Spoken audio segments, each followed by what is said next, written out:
السلام علیکم ګرانو کتونکو زه یم تفنیم زیم شینجي شوبرا چوک نوشیره کین او موږ سره ولاړ دی دې ټایم کې ډېر دروند سړی او زموږ ملګری دی او ډېر وخت نه یو ډېر خشته تعلق دی نو د ټریفک انچارج دی د نوښار فخر او نوم یې ډېر ښکلی فخر او فخر نوشیره نو هغه سره یو څو خبرې کوو دا نوی پول هم جوړ شو او د دې باره کې به ورته معلومات کوو حاجي صاحب دې نوي پل جوړېدو سره به د ټریفک باندې مشکلات پیدا شي خلکو ته به خو اسانه شي او ښه کارنامه ده خو تاسو ته به څومره مشکلات دي اعوذ بالله من الشیطان الرجیم بسم الله الرحمن الرحیم دا نیو کشتي پل چې کوم تیار شو بس انقریب د دې افتتاح کېدو واله ده دې سره به خاص کر شوبرا چوک چې د نوښار بازار چې د ریل هډې حیثیت دی چوک دا به کم سے کم 70% متاثره کیږي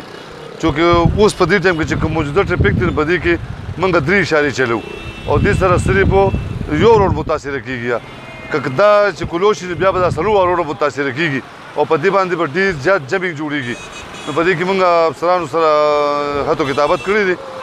ان قریب په دې کې میټینګ دی نو دې له موږ یو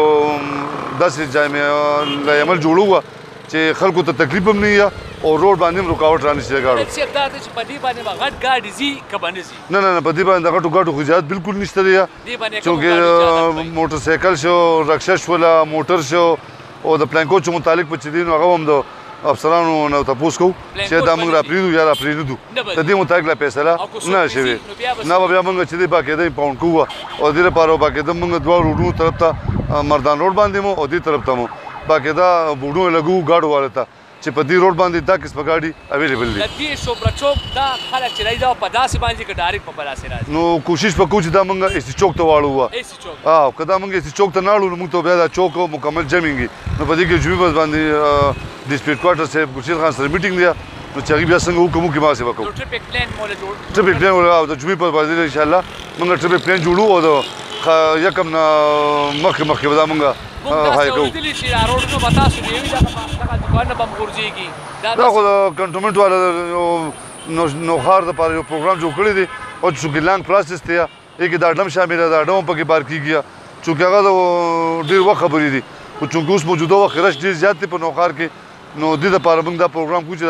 کم خلک ډاکټرانو ته راځي یا مثال تو سوداګانو ته راځي چې ډیر زیات وخت پر روډ تیر نه کی چې د خپل کار لزر ورسي او روډ کې جمع رانه شي نوښار عوام ته سم میسج ورکول